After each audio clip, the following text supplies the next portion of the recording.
বন্ধুসকল আজি মই আপোনালোকৰ কাৰণে লৈ আহিছোঁ এটা ইণ্টাৰেষ্টিং ৰেচিপি গতিকে ভিডিঅ'টো লাষ্টলৈ চাই থাকক নিশ্চয় ভাল পাব আৰু ইয়াৰ কাৰণে প্ৰথমতে আপোনালোকে এনেকৈ পানীখিনি গৰম কৰি ল'ব গৰম হ'লে তাতে নিমখ দি ল'ব আৰু দি ল'ব লাগিব হালধি নিমখ আৰু হালধিখিনি আপোনালোকে প্ৰথমতে এনেকৈ উতলাই থাকিব আৰু এনেকৈ উতলাই থাকিব আৰু ধৈৰ্য সহকাৰে ভিডিঅ'টো লাষ্টলৈ চাই থাকক গম পাব যে কিহৰ আজি তৰকাৰী ৰান্ধি থকা হৈছে আৰু এয়া দিয়া হৈছে ছডা খাৰ এয়া খাৰ আপোনালোকে গেলামালৰ দোকানত কিনিবলৈ পাব আৰু ইয়াৰ পিছত দিয়া হৈছে ইয়াত কেঁচা জলকীয়া মানে নিশ্চয় আপোনালোকে ধৰিব পাৰিছে যে আজি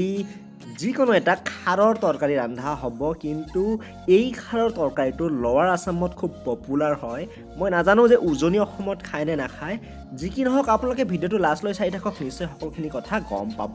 আৰু সকলোখিনি বস্তু এনেকৈ বইল কৰি থাকিব কি দিলোঁ কৈছোঁৱে প্ৰথমতে নিমখ দিয়া হৈছে তাৰপিছত হালধি আৰু তাৰপিছত দিয়া হৈছে ছডা খাৰ আৰু গোটেইখিনি এতিয়া বইল কৰি থকা হৈছে আৰু এতিয়া দিব লাগিব ইয়াত এনেকৈ মৰাপাতৰ শাক আৰু এই মৰাপাত শাকখিনি ধুই লৈ ইয়াতে দিব লাগিব আৰু আচলতে আজি আমি বনাই আছোঁ মৰাপাতৰ খাৰ আৰু এয়া মৰাপাত শাকখিনি দিয়া হৈছে ইয়াতে আৰু এতিয়া গোটেইখিনি বস্তু আপোনালোকে লৰাই থাকিলে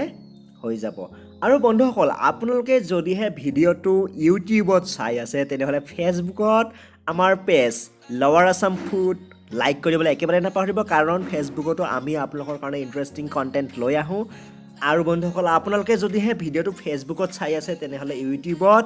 লোৱাৰ আসাম ফুড বুলি মাৰি দিব আমাৰ ইউটিউব চেনেলটো আহি যাব আৰু এইটো ছাবস্ক্ৰাইব কৰি ল'বলৈ একেবাৰে নাপাহৰিব কাৰণ ইউটিউবত বহুতো ইণ্টাৰেষ্টিং ৰেচিপি আৰু ইণ্টাৰেষ্টিং ভিডিঅ' দিয়া হয় আপোনালোকৰ কাৰণে আৰু ভিডিঅ'টো যদি ভাল লাগি আছে লাইক এটা কৰি এপ্ৰিচিয়েট কৰিবলৈ একেবাৰে নাপাহৰিব ভিডিঅ'টো চাই কেনে পাইছে কমেণ্ট কৰি জনাবচোন আৰু আপোনালোকে আৰু কমেণ্ট কৰিব পাৰে যে আৰু কিহৰ ওপৰত ভিডিঅ' আপোনালোকে চাব বিচাৰিছে আৰু গোটেইখিনি বস্তু এনেকৈ লৰাই থাকিলে হ'ল বিশেষ কোনো ধৰণৰ মছলা পাতিৰো দৰকাৰ নাই এনেকুৱা ৰান্ধোতে আশা কৰিছোঁ ভিডিঅ'টো ভাল লাগিছে ভাল লাগিলে লাইক আৰু শ্বেয়াৰ কৰি দিব আৰু hey guys I will catch you in the next one